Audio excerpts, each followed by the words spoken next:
एक बार की बात है, किशनपुर नाम के गांव में एक ब्राह्मण रहता था। वह रोज सुबह उठता, नहाता, खाना खाता और फिर से सो जाता। उसके पास किसी भी चीज की कोई कमी नहीं थी।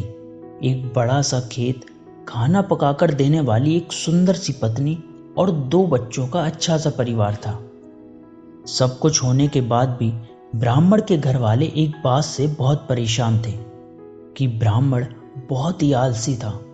वो कोई भी काम खुद नहीं करता था और सारा दिन बस सोता रहता था।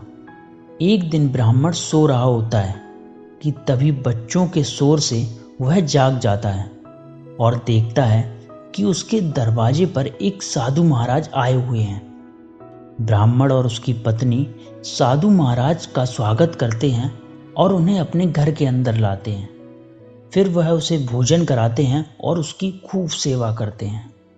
साधु महाराज उनकी सेवा से बहुत प्रसन्न होते हैं और बोलते हैं, तुम मुझसे कोई भी एक वरदान मांग लो, मैं तुम्हारा वो वरदान पूरा कर दूंगा।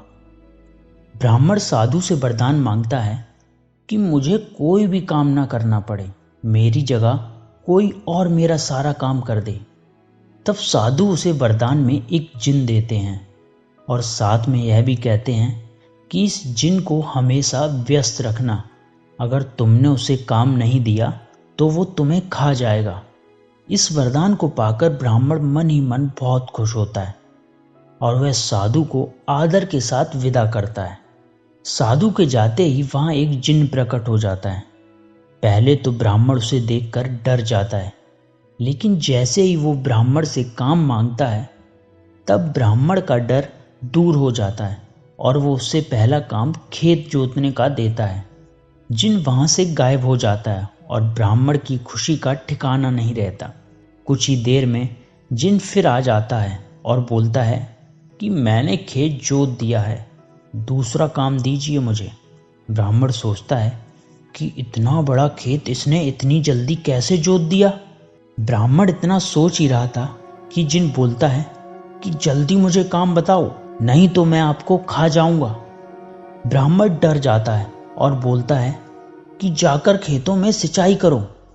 जिन फिर वहां से गायब हो जाता है और थोड़ी ही देर में वापस आकर बोलता है कि खेतों की सिंचाई हो गई, अब अगला काम बताइए। ब्राह्मण एक एक कर सभी काम बताता जाता है और जिन उसे चुटकियों में पूरा कर देता है। ब्राह्मण की पत्नी यह सब देख रही थी और अपने पति के आलसीपन पर चिंता करने लगी। शाम होने से पहले ही जिन सभी काम कर देता है। सब काम करने के बाद जिन ब्राह्मण के पास आ जाता है और बोलता है कि अगला काम बताइए, नहीं तो मैं आपको खा जाऊंगा। अब ब्राह्मण के पास कोई भी काम नहीं बचता जो वो जिन के करने के लिए कह सके। उसे चिंता होने लगती है और वह बहुत डर जाता है। जब ब्राह्मण की पत्नी अपने पति को डरा हुआ देखती है तो अपने पति को इस संकट से निकालने के बारे में सोचने लगती है। वह ब्राह्मण से बोलती है कि स्वामी, अगर आप मुझे वचन देंगे कि आगे कभी आलस नहीं करेंगे और अपने सभी काम खुद करेंगे तो मैं इस जिन को काम दे सकती हूँ। इस पर ब्राह्मण सोचता है कि पता नहीं यह क्या काम देगी। फिर अपनी जान बचाने के लिए ब्राह्मण अपनी पत्नी को वचन दे देता है। इसके बाद ब्राह्मण की पत्नी जिन से बोलती है कि हमारे यहाँ एक कुत्ता है, तुम जाकर उसकी पूंछ पूरी सीधी कर दो, लेकिन याद रखना उसकी पूंछ एकदम सीधी होनी चाहिए। जिन बोलता है कि जो हुकुम, मैं अभी यह काम कर देता हूँ, और यह बोलकर वह वहाँ से चला जाता है। फिर वह लाख कोशिशों के बाद भी उस कुत्ते की पूंछ सीधी नहीं कर पाता और अपनी हार मान लेता है।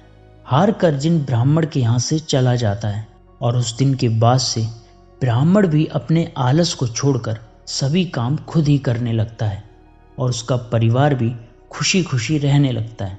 तो दोस्तों, इस कहानी से हमें यह सीख मिलती है कि हमें कभी भी आलस नहीं करना चाहिए। आलस करने से हम मुसीबत में फंस जाते हैं, इसीलिए हमें आलस छोड़कर अपना काम खुद ही करना चाहिए।